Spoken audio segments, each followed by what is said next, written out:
Anak-anak semua, apa kabar kalian hari ini? Semoga tetap dalam kondisi yang prima ya, tidak kurang suatu apapun, tetap sehat dan semangat ya. Anak-anak sudah kelas 5, sudah makin dewasa, sudah lebih bertanggung jawab mestinya ya. Hari ini Ustadz ada di satu tempat yang Ustadz namakan Teras Madinah, di sekitar kantor sekolah kita. Biasanya tempat ini kalian gunakan untuk makan siang bersama teman-teman. Nah, hari ini sepi. Kalau kalian dengar dan kalian lihat, mungkin cahaya ini sudah hampir senja. Nah, hari ini kita akan membahas tentang gambar cerita dalam pelajaran SBDP kita. Seingat Ustadz dulu ketika orang bicara SBK atau SBDP, itu kesannya pelajarannya hanya menggambar saja. Kesannya seperti itu. Tidak ada kita bicara belajar musik, belajar tari, belajar drama, belajar membuat patung, membuat topeng dan segala macamnya. Hanya menggambar saja. Tidak juga salah sebenarnya. Cuma sebenarnya di dalam pelajaran SBDP itu bukan hanya menggambar, tapi juga ada pelajaran lainnya. Nah, kali ini kita akan mulai pelajaran kita dengan menggambar. Terus apa yang bakal kita gambar? Kali ini kita akan membuat gambar cerita. Nah, kalian lihat di buku kalian, buku Kreasi Seni Budaya dan Prakarya untuk kelas 5. Di halaman 2 ada peta kompetensinya, ada gambar cerita di situ. Di bawahnya mengenal gambar cerita. Di sampingnya lagi objek gambar cerita. Setelah itu membuat gambar cerita dan gambar cerita sehari-hari. Pelajaran ini SBDP akan kita bagi ke dalam 2 bentuk ya. Yang pertama bentuk adalah teori, seperti yang kita lakukan sekarang. Ini teori. Bentuk kedua nanti adalah praktek. Karena kalian tidak akan mengerti bagaimana membuat gambar cerita kalau tidak praktek. Begitu juga nanti kalau ketika kalian mulai belajar musik, kalian tidak akan mengerti musik kalau tidak praktek. Jadi harus praktek. Nah, untuk kali ini kita berteori ya. Nah, kita mulai dulu dari mengenal gambar cerita. Apa sih yang namanya gambar cerita itu? Kalau kalian lihat di buku untuk anak-anak, kalau di zaman Ustadz ada yang namanya majalah Bobo atau majalah Ananda. Ustadz nggak tahu sekarang apakah masih ada atau tidak. Di situ ada kisah-kisah cerita pendek yang ada gambarnya. Nah, ini disebut gambar cerita. Gambar cerita itu adalah gambar yang memperjelas suatu cerita. Nah, artinya apa? Bukan gambarnya dulu yang ada, tapi ceritanya dulu. Nah, begitu ada ceritanya, kita bisa membuat gambarnya. Ya. Ustadz pernah ajarkan di kelas sebelumnya. Ustadz tanyakan kepada anak-anak, apa sih yang kita butuhkan kalau menggambar itu? Ada yang menjawab, kita membutuhkan pensil, kita membutuhkan krayon, kita membutuhkan kertas. Sebenarnya bukan itu anak-anak ya. Untuk menggambar itu bukan itu dulu yang dibutuhkan. Itu sudah nomor 2, nomor 3, bahkan nomor 4. Yang pertama dibutuhkan ketika akan membuat gambar adalah ide dulu. Idenya. Kalau kalian tidak punya ide untuk menggambar apa, itu tidak akan jadi apa-apa, tidak jadi gambar itu. Pernah dalam satu pelajaran Ustadz, 1 jam pelajaran, semua di depan seorang anak ini ada peralatan menggambarnya. Pensilnya ada, pensil warnanya ada, krayon, penggaris segala macam, penghapus, semuanya ada. Loh, kenapa tidak memulai tarik garisnya? Rupanya bingung mau menggambar apa, ini aja di gambarnya. Jadi kalian harus ada ide dulu. Nah, ide dalam hal ini adalah ceritanya dulu yang ada. Jangan ketika kalian menggambar dulu, nanti ceritanya belakang. Ini salah.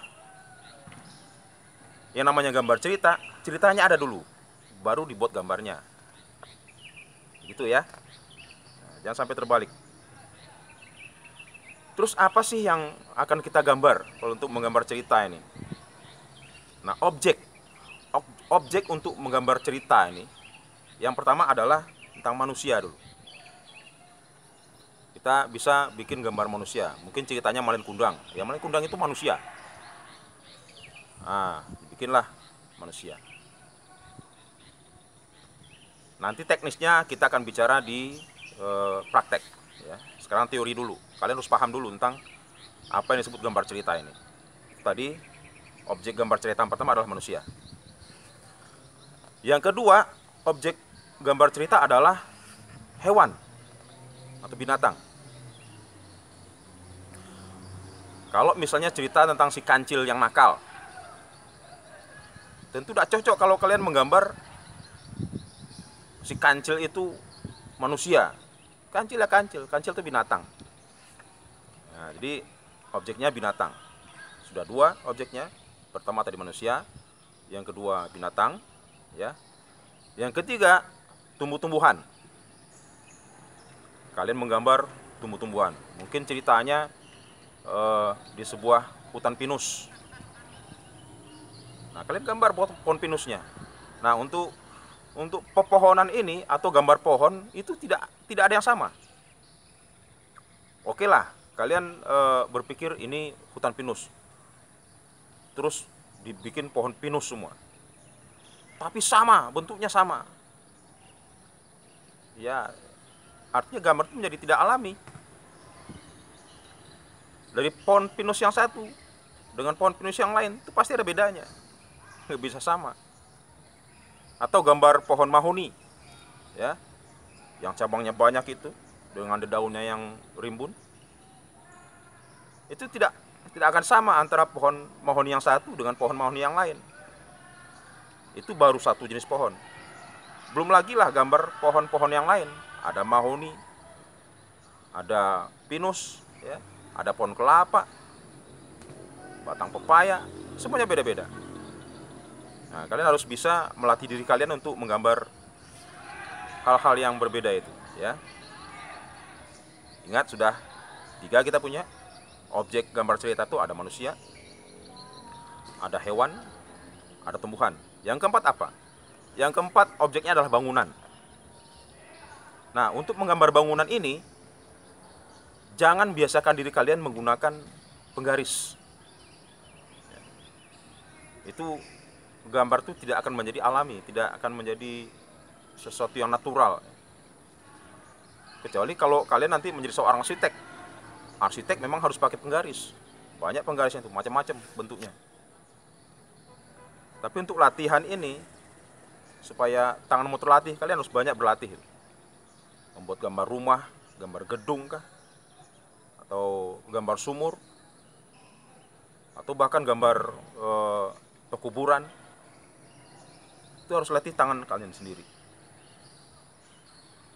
Nah, untuk menggambar cerita nanti di sebuah bidang kertas, ya, di sebuah bidang kertas,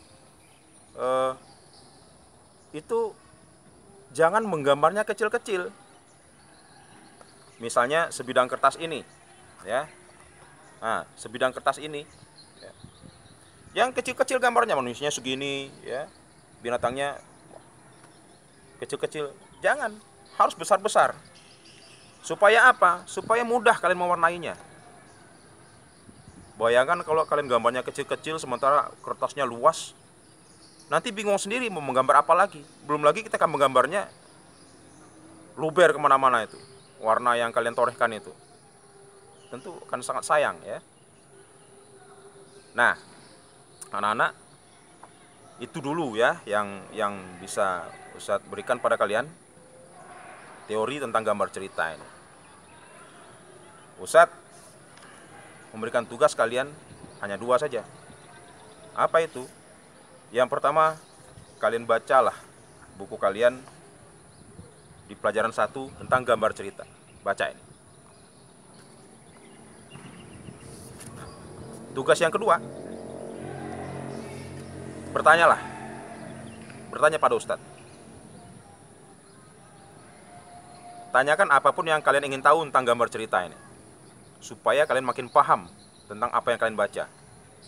Harus kamu tanya Ustadz? Harus. Kenapa Ustadz wajibkan bertanya? Supaya kalian betul-betul mengerti pertama. Yang kedua, supaya Ustadz yakin bahwa kalian memang sudah membaca materi yang Ustadz berikan ini. Kalau kalian tidak bertanya, ya tentu Ustadz jadi ragu. Kalian membaca apa tidak? Ya. Jadi ingat, ada 2 tugas untuk pertemuan pertama ini. Dan itu masih teori. Kalian baca. Yang kedua, kalian bertanya. Bertanya bagaimana Ustadz? Bertanya kalian bisa langsung ke Ustadz lewat nomor WhatsApp yang Ustadz punya. Atau kalian bisa bertanya di Google Classroom kita. Kan sudah ada ya emailnya masing-masing ya. Tanyakan di situ, Google Classroom. Atau kalian bisa tanyakan ketika pada saat konsultasi. Tapi rasanya kalau saat konsultasi kalian tunggu, tentu akan lama. Yang lebih enaknya, Ustadz sarankan kalian langsung bertanya lewat WhatsApp. Langsung ke Ustadz. Dan insya Allah akan Ustadz selalu on dengan WhatsApp itu. Oke anak-anak, pahami ini. Ingat, minggu depan kita akan mulai masuk kepada praktek. Siapkan dirimu, siapkan peralatan gambarmu. Ustadz tutup pertemuan kali ini dengan alhamdulillahirabbil alamin. Assalamualaikum warahmatullahi wabarakatuh.